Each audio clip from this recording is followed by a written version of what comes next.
Hello everyone, welcome to my YouTube channel. তো আজকে সকাল সকাল আমরা ছাতা মাথায় দিয়ে রোদ্রের জন্য বেরিয়ে পড়ছিলাম বাজার করতে। তো আমরা এসেছিলাম সোদপুর বাজারে, কারণ আমাদের বাড়ি থেকে সোদপুর বাজারটা খুব কাছে। তো এবার বাজারটা করে নেওয়া যাক। তো এখান থেকে আমরা বাজার শুরু করে দিয়েছি, দেখা যাক কী কী বাজার লাগে। এই দোকান থেকে একটু আপেল আর মৌসুমী লেবু নিয়ে তারপরে অন্য দোকানে গেলাম। তো ওখান থেকে আরও যেই জিনিসগুলো বাকি আছে সেগুলো নেব।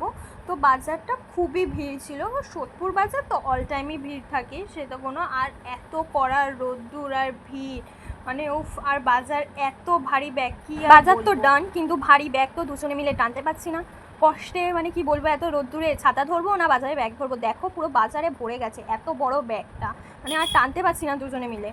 তো তার জন্য খুবই ক্লান্ত হয়ে গেছি, তাই একটু দোকানে দাঁড়িয়ে একটু লস্যি খেয়ে নিলাম, যাতে একটু প্রোটিনটা বেড়ে যায়, গায়ে জোরটা বেড়ে যায়, আর বাজারের ব্যাগটা আবার টানতে পারি।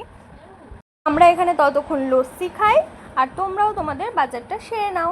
Tata everyone, bye by.